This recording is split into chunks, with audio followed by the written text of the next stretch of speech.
I am Tankfish, and I'm being forced at gunpoint to play this game. Welcome to TDX, not to be confused with the government service group that transports missiles with pickup trucks. Silly mistake, I know. It's basically tower defense simulator, but according to John, it's better.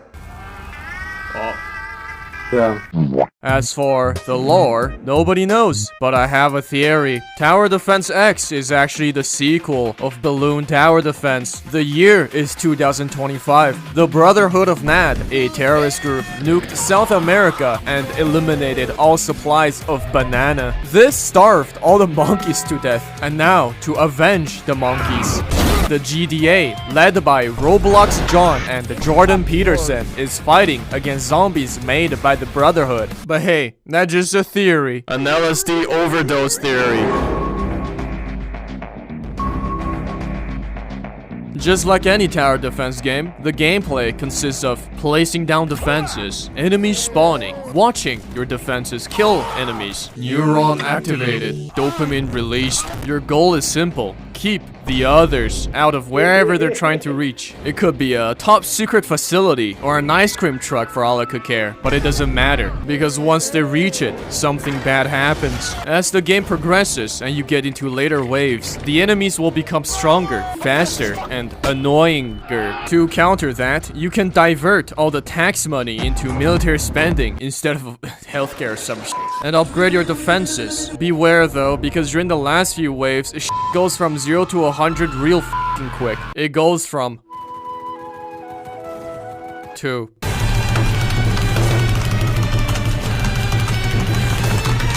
That difficulty spike do be hitting harder than my dad's belt, so you actually need some good strats in order to win. If you lack brain cells, follow some tutorials like what I do with Arknight. Thank you, Kyostin V. In every game, you can bring with you 6 towers. You cannot bring more, but you can bring less if you're f***ing poor. So choose wisely. You get money to deploy towers by getting government subsidies and hurting people. If you have teammates, the money will be split evenly, and you will get a first-hand experience of living in China under Mao, not being able to afford jack shit. But unlike communist China, your farms won't get confiscated, so you can do money that way. When the enemies reach the end, you lose HP based on the amount of HP they have left. So it's kind of like a car crash you could have prevented. May the stronger car with more HP wins. I didn't think I need to say this, but after seeing some kid bring in a fucking boat in a land-only map made me realize that I might have to explain this. It's a boat. It goes in water. If there's no water, there's no boat. Your ass is not in Vinland Saga. There's also a line of sight system where obstacles can cock block your towers, because after all, you cannot hit what you cannot see. Try punching someone with your eyes closed. Trust me, you won't feel it. Different maps have different difficulties depending on their terrain, and if you're high on adrenaline, you can pick a more challenging mode for extra brain damage. Now, trade-off for incoming. You get advertisement video.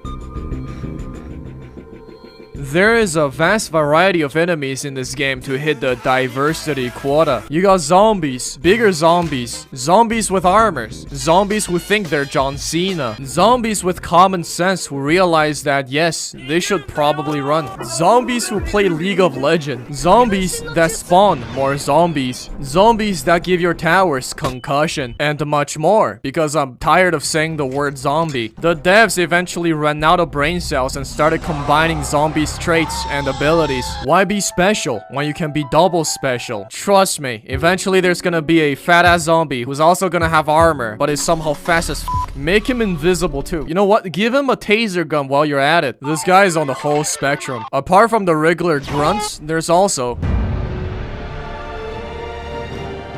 Unlike regular enemies who act like punching bags, bosses act like Arknight enemies. They f***ing fight back. They will hit the towers. It's the Roblox Predator. He's gonna groom all your towers. He's like a mini-boss and he has a single ability. Kill. That's it.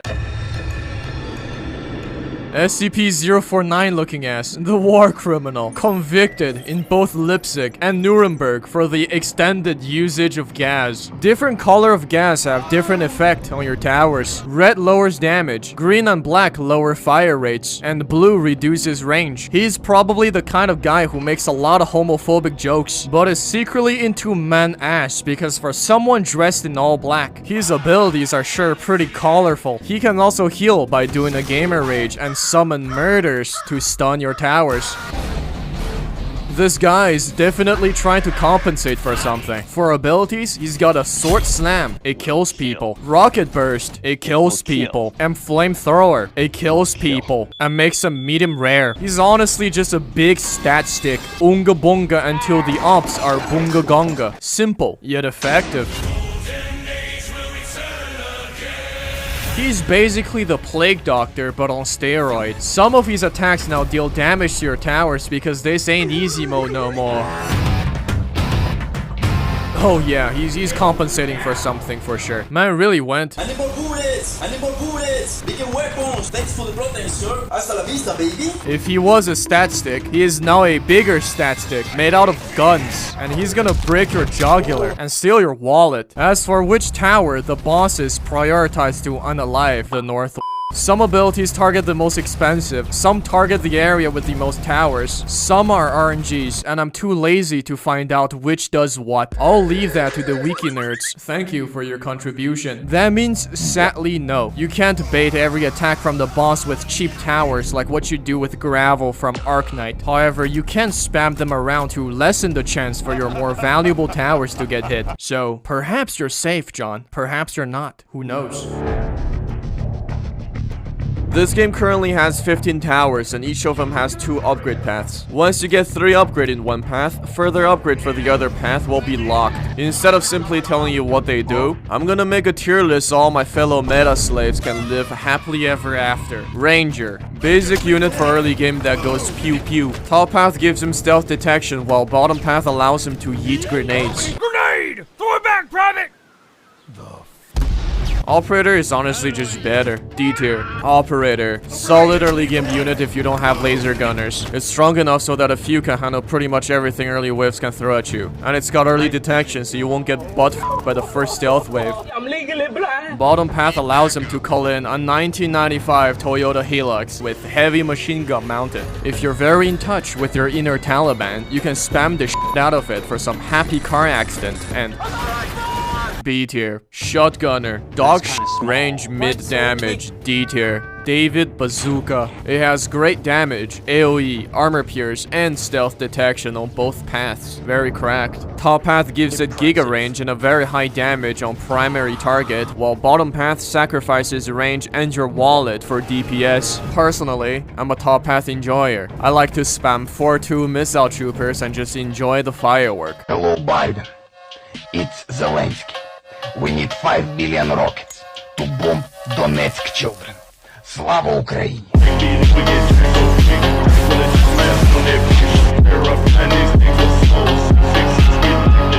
Perhaps Ukraine did have the perfect tower defense strat against Russia with other javelins. S tier. Mine layer. Setting traps in the backline to prevent leaks. Honestly, why don't you just get good and don't leak? D tier. Sniper. Good early game unit that can still be useful in mid and end game. For example, against these two goobers. Oh no, I can't see. I need AP.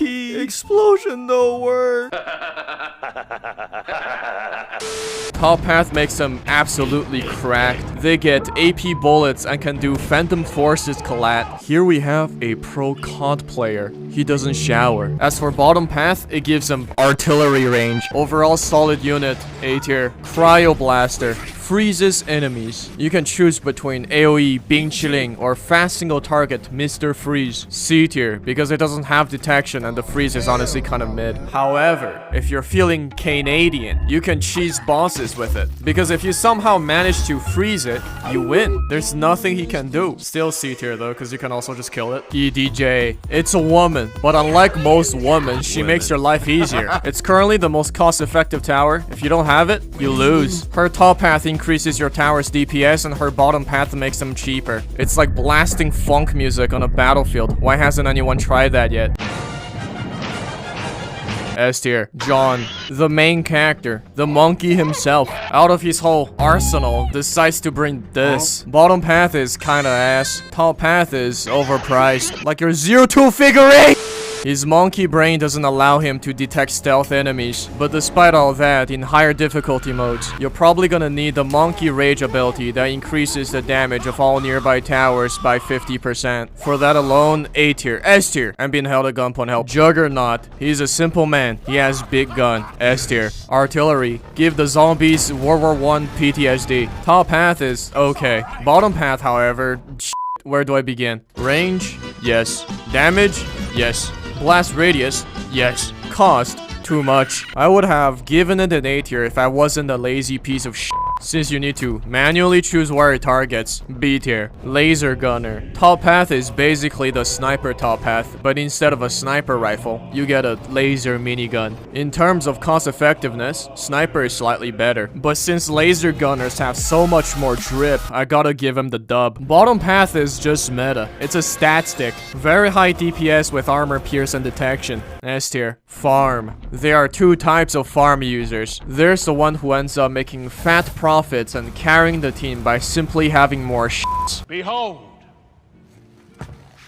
my stuff. They have a master degree in microeconomy and knows how to balance spending between farming and military. And there's the one who spent all their money on farms early on, then complains about the game being too hard and their teammates too useless because they don't have any towers to defend wave 10. S tier. Patrol boat. For a boat whose job is to patrol, it doesn't detect stealth. You had one job, goddammit. The top path gives you missiles and the bottom path gives you a flamethrower. Both are decent, but since you can only place it on water and it can't detect stealth, B tier. It spawns units. Instead of playing tower defense, you'll be playing tower offense. Go to them before they come to you. Top path gives you scouts and railgunners. Both have detection and railgunners have AP. Bottom path is random bullshits go. Brain dead S tier, especially on certain maps where they can blob up. Warship.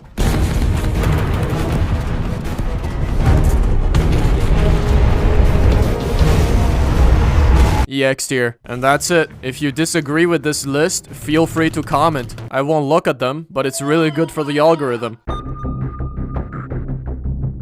I'm sorry, but this time I cannot relate to the grind. I have friends in high places. I simply asked nicely and they just provided me with everything. Imagine grinding, couldn't be me. But I think I can picture what you peasants went through. Farming the same map over and over again with the highest difficulty that you can handle. Perhaps you work smart and found a tutorial online on how to easy clear an elite map with low tier towers. Perhaps you have someone who can boost you, but you still can't escape the fate of grinding the same f***ing map with the same f***ing strat a quadrillion times. Have fun. I know I did, cause I did it.